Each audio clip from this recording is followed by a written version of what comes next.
আমরা এই খবরে অবশ্যই নজর রাখবো, তবে এই মুহূর্তে নজর রাখতেই হচ্ছে মমতা বন্দ্যোপাধ্যায় পন্থী ৫ বিধায়ক এই মুহূর্তে সাংবাদিকদের মুখোমুখি। আজকে মুখ্যমন্ত্রীর সঙ্গে সাক্ষাৎ হয় তাদের এবং এই মুহূর্তে তারা সাংবাদিকদের মুখোমুখি। সরাসরি নজর রাখছে। বন্দ্যোপাধ্যায় নেত্রী, আমরা গঠনমূলক বিরোধিতা, এখানে সেই মাথা উঁচু করে থাকব। এখানে অমুক চেয়ারের জন্য, অমুক পদের জন্য আমাদের স্পিকারের ঘরের সামনে গিয়ে দাঁড়িয়ে থাকার দরকার নেই লাইন দিয়ে। আমাদের দিল্লির গ্যারেজে গিয়ে দাঁড়িয়ে থাকার দরকার নেই।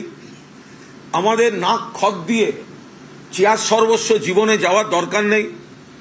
ওই বালিশ চাটা রাজনীতি আমরা করব না।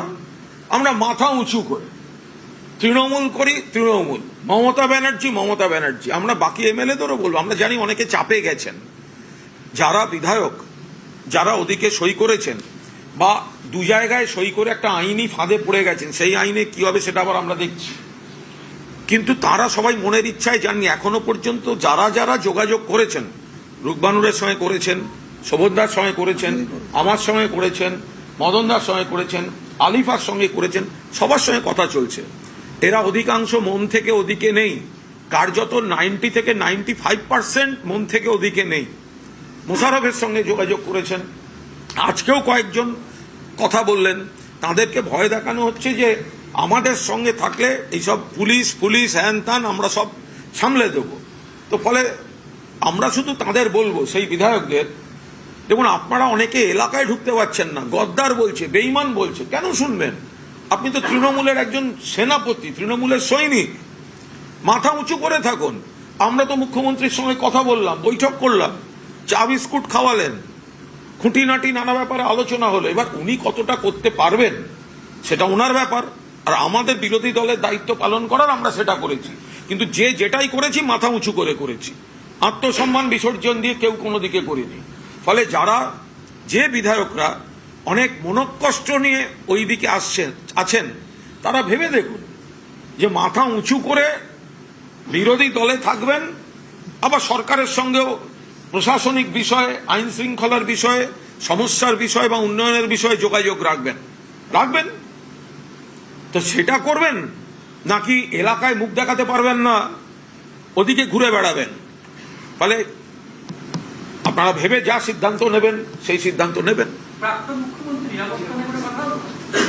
এ বিষয়ে কোনো মন্তব্য করব না। আমি বলছি, আমি হ্যাঁও বলছি না, নাও বলছি না, এই বিষয়ে কোনো মন্তব্য করব না। বিরোধী দলনেতা এখনো পর্যন্ত সারা বাংলায় তৃণমূল কর্মীরা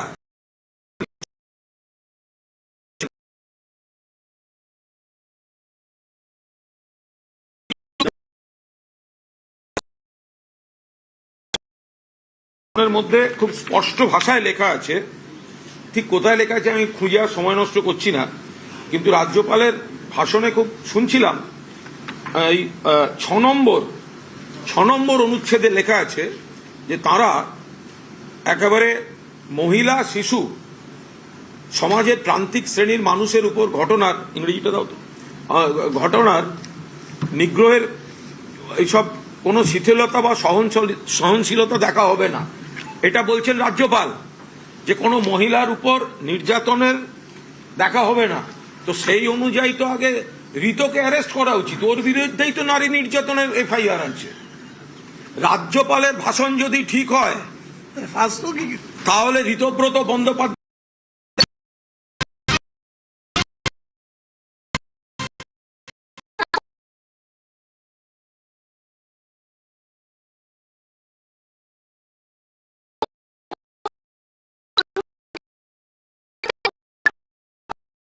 পুলিশকে রীতিমতো হিমশিম খেতে হলো।